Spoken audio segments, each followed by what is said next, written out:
Friend Crank called me at my job, so I had him served with a fake paternity suit at his "Have you ever been pranked so hard that you felt compelled to retaliate with nuclear force?" Well, that's exactly what happened to me when my buddy decided to bombard my office with crank calls. Little did he know, his harmless prank would spiral into a tale of revenge, fake paternity suits, and family drama that would haunt him for months to come. It all started on a typical workday. I was at my desk, minding my own business, when the phone rang, and rang, and rang again. Each time, it was my friend Jake, pulling some ridiculous prank call. By the end of the day, I'd had enough. I knew I had to get him back, but not with some petty tit-for-tat nonsense.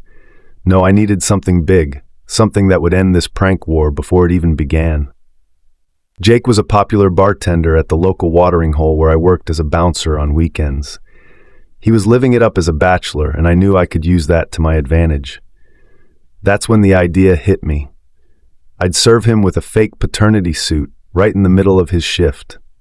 I spent days meticulously crafting the perfect set of documents.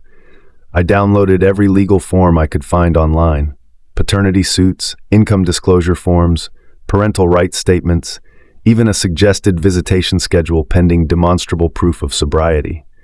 I filled them out, added fake date stamps, and made copies to make everything look as official as possible. To sell the story, I created a cover letter from a fictional law firm, the Oakville Family Law Center.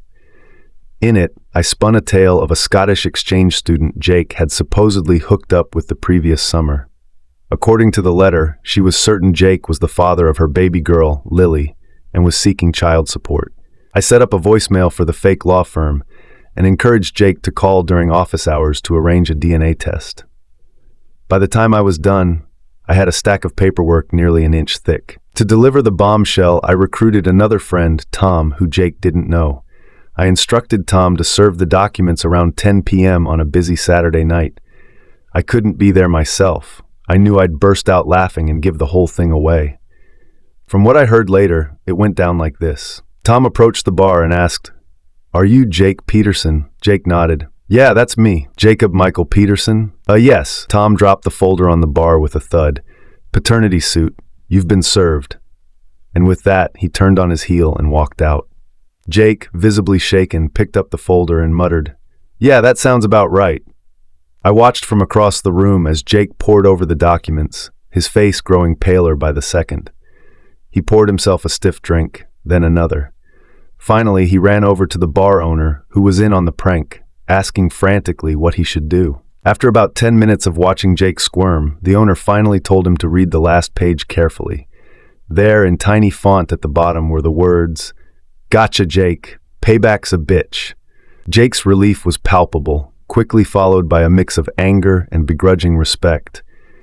He stormed over to me and punched me in the arm, hard enough to let me know he wasn't entirely amused, but not hard enough to start a real fight. I thought that was the end of it, but the story had one final twist.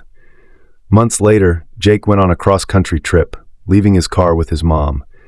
Being the sweetheart she was, she decided to have it cleaned as a surprise.